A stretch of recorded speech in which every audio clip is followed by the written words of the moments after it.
नमस्कार, the wire में आपका स्वागत है। मैं हूं आरफा खानम शेरवानी। बॉलीवुड को अपनी रीढ़ की हड्डी यानी स्पाइन मिल गई है। बॉलीवुड अपने लिए खड़ा हो रहा है। ये सबसे बड़ी खबर आई है कि आपने कभी सोचा था कि कभी शाहरुख खान या आमिर खान या करण जौहर जैसे लोग अदालत जाएंगे इसलिए कि टीवी चैनल पर, टीवी न्यूज पर जो उनके लिए बातें कही जा रही हैं वो उनको पसंद नहीं है, वो उनको नागवार है। लेकिन ये अभी फिलहाल ये जो खबर आ रही है वो ये कि सुशांत सिंह राजपूत के इस पूरे मामले के मद्देनजर पूरे बॉलीवुड को जिस तरह से निशाना बनाया गया, पूरे बॉलीवुड को जिस तरह से बदनाम किया गया इस नाम पर कि हम सुशांत सिंह राजपूत की जो मौत हुई है वो दरअसल हत्या है और उसका बदला हम लेके रहेंगे या उसको इंसाफ हम दिला के रहेंगे। इस पूरे मामले को जिस तरह से एक बड़ा षड्यंत्र बना के हमारे सामने पेश किया गया, उस पूरे मामले पर बॉलीवुड निशाने पर आया। अलग अलग तरह के जो एक्टर्स थे, एक्ट्रेसेस थे, उनको निशाना बनाया गया। जो प्रोड्यूसर्स थे उनके बारे में बात की गई कि कैसे वो नशा करते हैं, किस तरह से उनका चरित्र खराब है, किस घटिया तरह के वो लोग हैं। और अब जो है वो कम से कम 4 इंडस्ट्री ऑर्गेनाइजेशंस हैं और 34 प्रोडक्शन हाउस हैं जो कि अदालत जा रहे हैं। और इन प्रोडक्शन हाउसेज में जैसे मैंने आपको नाम बताया कि शाहरुख खान, आमिर खान के अलावा करण जौहर हैं, रमेश सिप्पी, अनिल अंबानी और हद तो ये हो गई कि जो अक्षय कुमार हैं वो भी इसमें शामिल हैं। यानी उनके लिए माना जाता है कि सत्ता पक्ष का वो हमेशा साथ देते हैं। या वो बहुत ही मशहूर इंटरव्यू जो आपने देखा होगा जिसमें वो आम खाने को लेकर नरेंद्र मोदी जी से सवाल पूछ रहे थे कि वो आम चूस कर खाते हैं या वो काट कर खाते हैं। तो ये जो ऑर्गेनाइजेशंस हैं इनमें है producers guild of India, cine and TV artist association,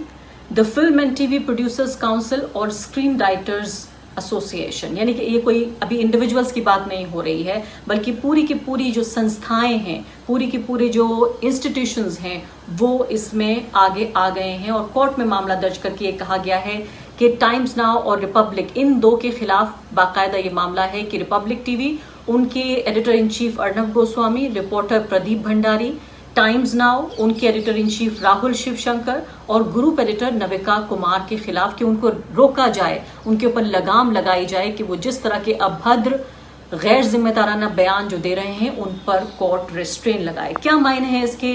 वाकई क्या अभी माना जाए कि ये किसी एक कोई बहुत सोची समझी बात है जिसके तहत ये किया गया है? इसका नतीजा क्या होगा? क्या हम ये वाकई देखेंगे कि टाइम्स नाउ और रिपब्लिक पर अब सुशांत को लेकर पूरा कवरेज बंद हो जाएगा? कंगना रनावत अब ट्वीट करना बंद कर देंगी? ये पूरी जो इंडस्ट्री शुरू हो गई थी अब सुशांत के नाम पर, क्या ये इंडस्ट्री बंद हो जाएगी? तो कई मायनों में जिस कदम को बहुत ऐतिहासिक बताया जा रहा है, इस मुद्दे पर बातचीत करने के लिए 2 खास मेहमान मेरे साथ मौजूद हैं। 2 ऐसे पत्रकार जो कि अभी से नहीं बल्कि दशकों से, कई दशक से फिल्मों की दुनिया को, उसका हमारी संस्कृति से क्या रिश्ता है, राजनीति के नजरिए से उसे कैसे देखा जाए, उसको बिल्कुल जैसे कहते हैं चप्पा चप्पा पहचानते हैं बॉलीवुड का। मैं उनसे बातचीत करना चाहती हूँ। नम्रता जोशी मेरे साथ मौजूद है और साथ ही जियाउल सलाम भी मेरे साथ मौजूद है। इत्तेफाक से दोनों का संबंध द हिंदू अखबार से रहा है। और अभी आज मैं उनसे ये समझने की कोशिश करूंगी कि आज के नजरिए से 2020 की राजनीति, 2020 का टीवी न्यूज और 2020 का जो बॉलीवुड है उसके नजरिए से इस कदम को कैसे देखा जाए। सबसे पहले नमता, आपके साथ ही मैं शुरुआत करना चाहती हूँ कि जब ये कदम उठाया गया, जब भी पता चला कि 34 जो है प्रोडक्शन हाउसेज और जो इंडस्ट्री की ऑर्गेनाइजेशंस हैं, क्योंकि ये भी समझना जरूरी है कि इंडिविजुअल्स की बात नहीं है, ऑर्गेनाइजेशंस यानी कि जिसमें राइटर्स एसोसिएशंस हैं, टीवी प्रोड्यूसर्स हैं और तमाम, ऐसा लगता है कि पूरा का पूरा बॉलीवुड, शायद ही कोई छूटा होगा। तो इस कदम को आप देखते किस तरह है कि ये लोग साथ आए कैसे? मैं सबसे पहले उद्देश्य जानना चाहती हूँ।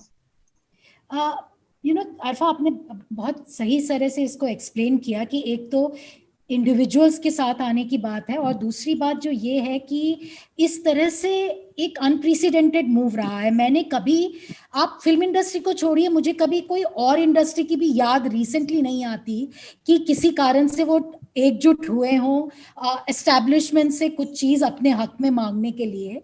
और ये एक लेवल पे बहुत सरप्राइजिंग है क्योंकि बॉलीवुड को हम जो कहते थे ना कि if you ask them to bend they will crawl. So at one point in time, चाहे आप माफिया एक्सटॉर्शन ले लें, चाहे एक्स्ट्रा कॉन्स्टिट्यूशनल सेंसरशिप जो उनकी फिल्मों की होती आ रही है उसको ले लें, चाहे पॉलिटिकल दबाव जो उन पे पड़ता आ रहा है उसको ले लें, तो हर जगह उन्होंने, जो कहा जाए, they have given way and they have made peace. Without realising कि ये सब कुछ अक्यूमुलेट होता है। अगर आज आप क्रॉल करने को तैयार हैं तो आपका ये नहीं कि आपको एक चीज कर दी आपने तो आपको मुक्ति मिल गई, अगली बार वो फिर से रिपीट होगा और ज्यादा बड़ी तरीके से रिपीट होगा। The other thing which I find interesting in this case is, historically अगर देखें तो मीडिया जो है, media is an entity Bollywood को हमेशा से, या तो आप कहिए गॉसिप सर्कल या येलो जर्नलिज्म, उस हद तक इफेक्ट करता आया है बॉलीवुड को। इस लेवल तक बॉलीवुड के पीछे कभी मेरे ख्याल से मीडिया पड़ा नहीं है, हाथ धो के जो कहते हैं। तो वो मुझे लग रहा है ये दो चीजें जो है मुझे नई नजर आ रही हैं कि एक ऑर्गेनाइजेशन जो अब तक बुली होती आ रही है, that is saying enough is enough, और दूसरे लेवल पे वो एक मीडिया हाउसेस को कह रही है कि इनफ इज इनफ। अब वो चाहे लाइवलीहुड का प्रश्न हो, चाहे यू नो द फैक्ट कि वो इतनी इकोनॉमी शैटर्ड है राइट नाउ और आपके सीधे पेट पे लात मारी जा रही है, क्या ये कारण है वो लोग साथ आए हैं, या ये कारण है कि पर्सनल अटैक्स हो रहे हैं और उसको खिलाफ वो आए हैं, या एक कॉन्शियसनेस आई है? मैं कह नहीं सकती क्योंकि मुझे एक नया बॉलीवुड भी रिसेंटली नजर आया है, specially in the wake of anti you know the anti CA NRC movement, चाहे वो स्वरा रही हो, चाहे वो ऋचा रहे हो, चाहे अनुराग रहे हो, मतलब मैं तो 2-3 नाम ले रही हूँ, हंसल है, लेकिन अनुभव है। लेकिन नम्रता, कोई शाहरुख खान, कोई सलमान खान, कोई अक्षय कभी नहीं कुमार, आए हैं, कभी कोई नहीं आमिर आए खान हैं। निकल के नहीं आए, और इस मामले में सब आ गए हैं। यानी सबसे हैरानी की बात तो अक्षय कुमार के नाम को भी मैं यहाँ पे रखना चाहती हूँ। लेकिन इससे हाँ। पहले कि ये एक्शन क्यों हुआ, ये रिएक्शन क्यों हुआ, एक्शन को थोड़ा समझ लेते हैं। जियाउल सलाम साहब, मुझे आप बताइए कि आप न सिर्फ की फिल्मों को, बल्कि आप, मैं देखती हूँ कि अपनी किताबों के जरिए, अपने लेखों के जरिए आप राजनीति, समाज पे जो टिप्पणी करते हैं, मैं ये समझना चाहती हूँ आपसे कि ये बॉलीवुड पे जो हमला हुआ, अभी तक तो बहुत सारे ऐसे लोगों पर हमला होता रहा जिन पर कोई नहीं बोलता। मुसलमानों पे हमला हुआ, दलितों पे हमला हुआ, महिलाओं की बात की गई, किसानों की बात की गई, इंटेलेक्चुअल्स पे हमला हुआ। ये सब देशद्रोही हैं, सब देश के गद्दार हैं। कोई कोरोना ले आता है, कोई देश तोड़ना चाहता है, किसी को पाकिस्तान भेजना है। लेकिन अचानक सबका प्यारा बॉलीवुड ये कैसे किरकिरी बना आंख की? इसकी सोशियोलॉजी क्या है, इसका समाजशास्त्र क्या है? देखिए, आपने कहा सबका प्यारा बॉलीवुड, लेकिन बॉलीवुड का प्यारा कौन है, ये बात इंपॉर्टेंट है। आप सालों से देखिए बॉलीवुड में ना, इन लोगों ने, they have taken the audiences for granted, they have taken everybody else for granted. और जहां पर भी इनके ऊपर हमला हुआ, जो नम्रता ने कहा, they made peace. I will not say जैसे माफिया का केस था या कोई केस था, ऐसे they made peace, they just surrendered, because for them money at the end of the day, this is what mattered. उसके आगे कोई और उनका खुदा नहीं था, एक पैसा ही उनके लिए लक्ष्मी देवी थी जिसकी वो पूजा करते थे। अब पहली बार ऐसा हुआ पैंडेमिक के बाद, जिस तरीके से कुछ मीडिया हाउसेस ने, मैं जनरलाइज नहीं करूंगा, कुछ मीडिया हाउसेस ने जिस तरीके से हिंदी फिल्म इंडस्ट्री पर अटैक किया, then it was an attack on their very existence. एक तरीके से आप देखिए, हमारे हिंदी फिल्म जगत के बड़े से बड़े नाम, जब अभी एंटी सीए मूवमेंट शुरू हुई, और मैं उसको प्रोटेस्ट का नाम नहीं दूंगा, तब इनमें से कोई बड़ा दिग्गज फिल्म हीरो बाहर निकलकर नहीं आया सपोर्ट में। सब अपने ही एक कोकून में जीते रहे, चाहे वो अमिताभ बच्चन हो या सलमान खान हो, शाहरुख खान हो, जो भी हो। जो सपोर्ट मिला वो रिलेटिवली स्मॉलर एक्टर्स या एक्ट्रेसेस, या the only saleable name there was Anurag Kashyap. और ऐसा लगता है हमारे हिंदी फिल्म इंडस्ट्री को देख के, that they work in a complete isolation from rest of the industry. Not only anti CAA, जब 2002 के फसाद हुए थे, या 1992 में बाबरी मस्जिद का कांड हुआ था, या 1984 में एंटी सिख फसाद हुए थे, कभी भी आपने ये नहीं देखा होगा कि हिंदी फिल्म इंडस्ट्री ने एकजुट होकर एक आवाज उठाई हो। और मैं तो यहाँ तक भी कहूंगा, जो आज हमारे देश में इस्लामोफोबिया है, which is a reality of our times, इसका बहुत बड़ा जो कॉज है वो हमारी हिंदी फिल्म्स है। जिस तरीके से कई सालों से मैं ये देख रहा हूँ, ये सिर्फ पिछले 6 साल की बात नहीं है, कि नरेंद्र मोदी के प्राइम मिनिस्टर बनने के बाद ये चीज हुई हो। पिछले 20 साल से तकरीबन मैं ये देख रहा हूँ ऑफ एंड ऑन कि एंटी मुस्लिम फिल्म्स बनती हैं, मुसलमानों को एक विलन के तौर पे दर्शाया जाता है, एक खास स्टीरियोटाइप उनका बनाया जाता है कि हाथ पे बंदूक होगी, एक खास तरीके की वेशभूषा होगी, आंखों में काजल होगा, उस तरीके का। और लगातार film after film, year after year, Muslims have been demonized by the industry. Now, for the first time, the industry was demonized by section of the media, so it has hit back. I will not read much more into it, that they have really stood up to be counted, or that they are there with rest of the secular society. It's too early to say. बिल्कुल नम्रता, ये बड़ी स्वार्थ की लड़ाई हुई, बड़ी खुदगर्जी वाली बात हुई कि पूरे समाज पे बात आ गई। उन समाज में तो वो भी लोग हैं जो उनकी फिल्में देखते हैं। ऐसा नहीं है कि किसान फिल्म नहीं देखता, मजदूर फिल्म नहीं देखता, इंटेलेक्चुअल फिल्म नहीं देखते, मुसलमान फिल्में नहीं देखते, ये सभी मिलाकर जो है वो फिल्में देखते हैं लोग। तो जब तक उनके दर्शक पे पड़ रही थी, समाज के कमजोर तबकों तक जब तक कोई फर्क नहीं पड़ा, ये हमारे हीरोज जिन्हें हम कहते हैं, तो फिर हम इन्हें सिर्फ अदाकार कहें, हम इन्हें सिर्फ अभिनेता कहें, हम इन्हें हीरोज कहते हैं। शाहरुख खान, अमिताभ बच्चन को इतने बड़े बड़े नाम देते हैं हम कि शताब्दी का सुपरस्टार, बादशाहों का बादशाह, इस तरह के नाम दिए जाते हैं हम। तो जाहिर है उनसे उम्मीद ये है कि जो उनकी एक सामाजिक हैसियत है, जो उनकी फॉलोइंग है, उससे जो एक सोशल रिस्पॉन्सिबिलिटी आती है, हम उसकी डिमांड करते हैं कि आपको हमने ये प्यार दिया, आपको हमने ये सम्मान दिया इस समाज ने, और जब इस समाज पे बात आती है तो आप हमारे लिए बोलिए। लेकिन ये सब खामोश रहे। और अभी मैं देख रही हूँ कि जो पिटीशन है उसमें लिखा है कि रेस्ट्रेन किया जाए, थोड़ा सा लगाम लगाया जाए इन चैनल्स पर। कि आपको इस भाषा को भी आपने पढ़ा ध्यान से? इस भाषा को पढ़ने के अलावा जो मुझे लगता है ना अरफा, वो ये है कि ये इसके पीछे क्या सामने गई है या ना नहीं अपनाई गई है, क्योंकि एक क्रोनोलॉजी समझने वाला इशू है। मुझे जो लगा बहुत स्ट्रेंज वो ये है कि जब से ये सरकार आई है तब से Bollywood has steadily gotten co-opted. It's not as though Bollywood was never part of the the establishment. It was, but चाहे वो सेल्फी कल्चर रहा हो, चाहे वो प्री इलेक्शन इंटरव्यूज रहे हो जिसमें कि आप आम के ऊपर बड़ी खास बातें करते हैं, there is a study. Namrata, आप आम कैसे खाती हैं? Option in terms of trying to make hello हाँ, सो दिस स्टडी कोऑप्शन जो करने की कोशिश करी गई है बॉलीवुड की, वो एक अपने में एक कंप्लीटली नई चीज उभर कर सामने आई है। और अगर अभी भी आप ये देखें कि कैसे ये केस सामने आया, जो मैं if I go back and read about it, it's that एक ट्वीट करी जाती है कहते हुए कि हम 75th एनिवर्सरी बॉलीवुड की होगी तो हम एक तरह का सिनेमा बनाएंगे।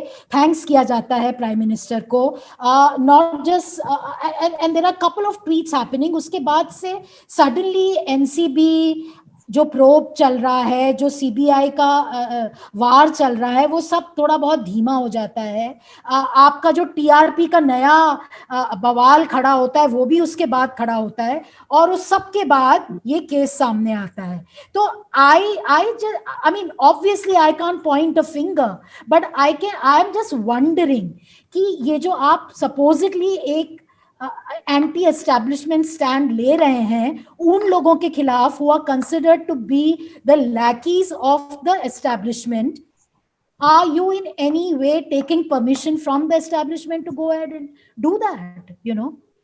That is what is for me the moot question here, because आपकी ये सबसे अहम बात है, ये सबसे अहम बात है, और यही सबसे अहम सवाल है। नम्रता, मुझे सवाल पूछने दीजिए आपसे, क्योंकि जब मैं ये देखती हूँ कि अर्नब गोस्वामी के लिए कोई बात की जाती है, रिपब्लिक के लिए, जब मैं ये देखती हूँ कि टाइम्स नाउ के लिए जब कोई बात की जाती है, तो ये दरअसल क्योंकि ये लोग ऐसी कठपुतलियां हैं जो बिना सरकार की मर्जी के, ये सिर्फ एक्टर्स हैं, डायरेक्टर्स जो हैं वो सत्ता में बैठे हुए हैं। तो ये जो डायरेक्टर के बिना ये एक्टर हिल नहीं सकते। इन्होंने बॉलीवुड पे भी जिस तरह से हमला किया है, साफ तौर पे पता चलता है कि ये डाइवर्जनरी है, जनता का ध्यान भटकाने के लिए, कि जब बड़ा मुद्दा था कोविड का, जब बड़ा मुद्दा था किसानों की रैलियां निकल रही थी, जब बड़ा मुद्दा था दिल्ली दंगों की जो जांच थी, उसको बिल्कुल अलग डायरेक्शन में मोड़ देना, कि विक्टिम्स को ही अक्यूज बना देना, ये तमाम चीजें जब हो रही थी तब ये बाकायदा हमारे सामने एक थ्योरी पेश की गई, कैसी अफीम जनता को दी गई कि सब सो जाइए ये अफीम खाकर और भूल जाइए कि हमारे सामने परेशानियां क्या हैं। तो क्या मैं आपसे अगर सीधा सवाल पूछूं तो क्या आप ये कह रही हैं कि अभी इंडस्ट्री ने इसको खोला नहीं है, अभी नापा नहीं है कि उनके इस कदम का सरकार के ऊपर क्या असर पड़ेगा, या सरकार इसके ऊपर कैसे रिएक्ट करेगी? और अरफा वो रिएक्ट क्या करेगी ये नहीं, मैं तो ये जानना चाह रही हूँ कि क्या if this revolution has come across with permission, कि हाँ तुम जाओ और एक करो, और if that revolution has come with permission from the establishment, then I'm sorry, तब तो ये किसी हालत में revolution है ही नहीं। जो मैं कह रही हूँ ना, दो चीजें, एक इसमें बड़ा पर्सपेक्टिव नहीं है, ये सिर्फ आई मी माई सेल्फ, और केस सामने आने से पहले मैंने कई लोगों से बॉलीवुड में बात करी, अब कोई बात नहीं करता है, और इतने हद तक सिनिसिज्म आ गया है अरफा की लोग कह रहे हैं कि खुद के बैटल्स पर्सनली लड़ो, कोई साथ नहीं देगा। It has never come together as a force, polarised रही है।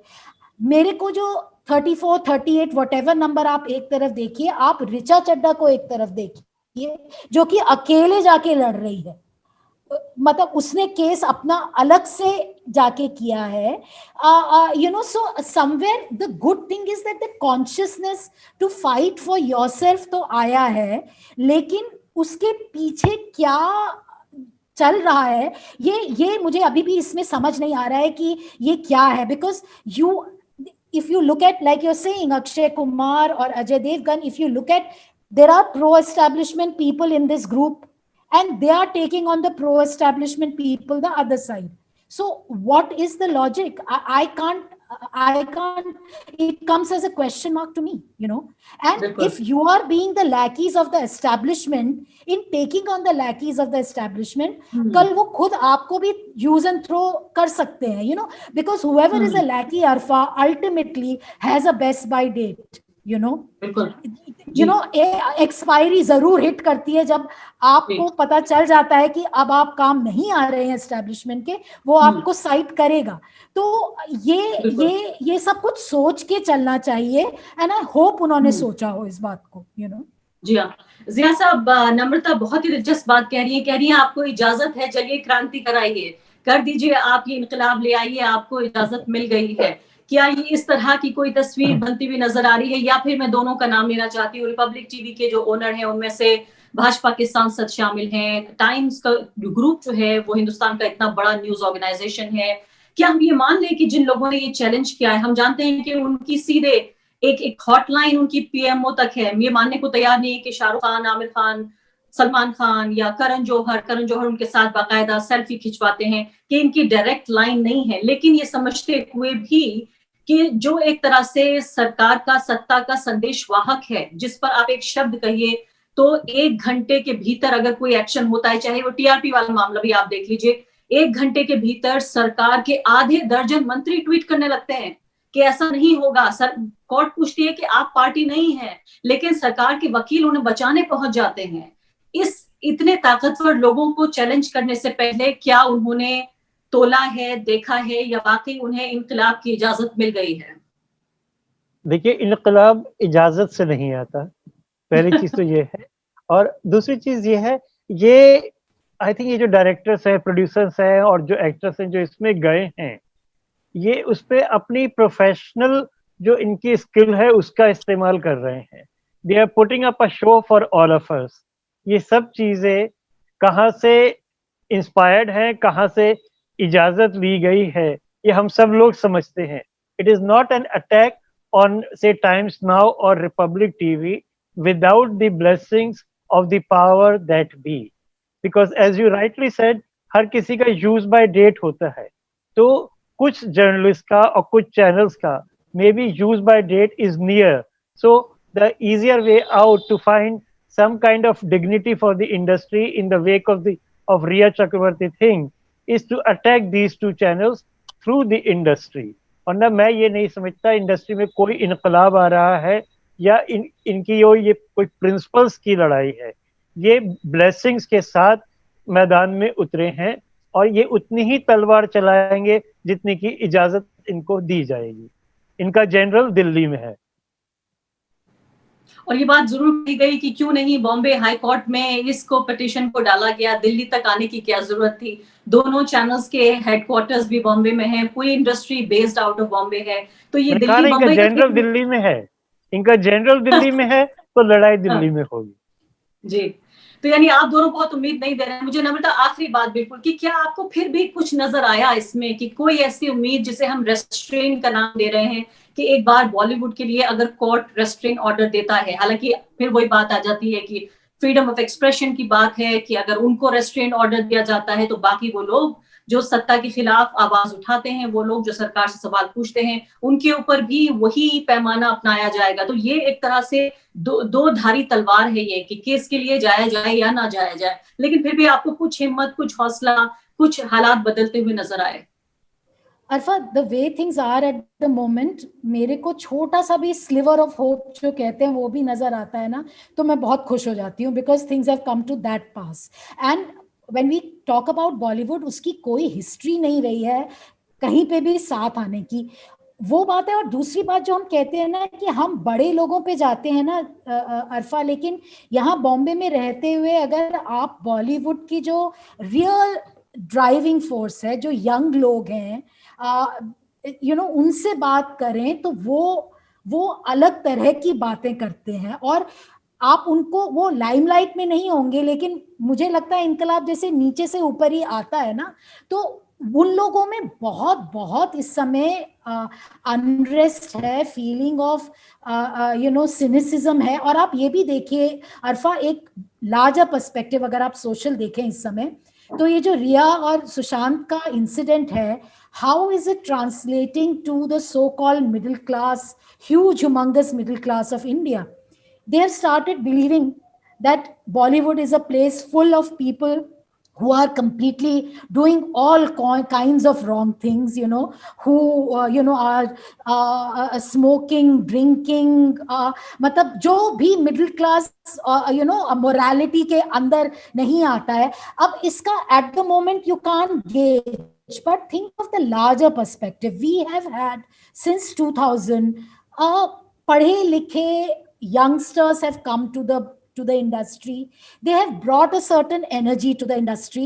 Forget about the bigger shots. I don't really, frankly, one doesn't care about that, because जो एनर्जी बॉलीवुड में है वो यंगर लोगों से आई है, वो अलग अलग बिहार से, यूपी से, मतलब राजशेखर लिरिसिस्ट हैं जो मुझे कहते रहे, कई बार उन्होंने मुझे बोला कि आपका जो बॉलीवुड है वो आया है Bihar, UP, Bengal via Delhi university होके अब आके यारी रोड में बस गया है। तो they are a very well read people, they are aware of what is happening. मुझे जो बुरा लगता है कि आप इंडस्ट्री को एक you are painting it with one brush stroke, and which means that tomorrow there could be a parent saying कि तुम मत जाओ इंडस्ट्री, मत ज्वाइन करो। we may, it's a regressive mindset which is more problematic। अभी भी लोग मुझे कह रहे हैं कि women working in the industry, despite the fact that इतना पलायन हो चुका है बॉम्बे से, now there is another set of people who are moving out, professionals who are moving out of the city, people are still not willing to give homes to single women working in the film industry, that kind of mindset। ये बहुत अच्छी बात आप बता रही हैं। बिल्कुल बिल्कुल आप बता रही हैं कि इसका जो साइड इफेक्ट है वो तो हम शायद समझ भी नहीं पा रहे हैं कि जो लोग फिल्म इंडस्ट्री में काम करते हैं बम्बई में ही उनके लिए रहने के लिए, मुंबई में ही, मतलब अभी बहुत तरीके से मजा ले लेके कहा जाता है अच्छा ऐसा होता है, अच्छा ऐसा होता है। आज तक आप सिर्फ गॉसिप के लेवल पर रखते थे।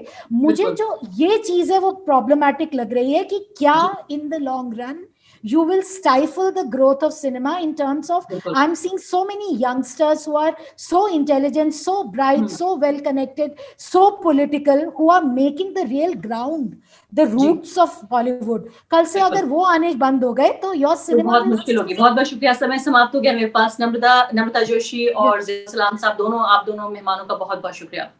द वायर के और वीडियोस देखने के लिए सब्सक्राइब करें और बेल आइकन पर क्लिक करें। स्वतंत्र पत्रकारिता की आर्थिक मदद करने के लिए डिस्क्रिप्शन में दिए गए लिंक पर जाएं और अपनी राशि चुनें।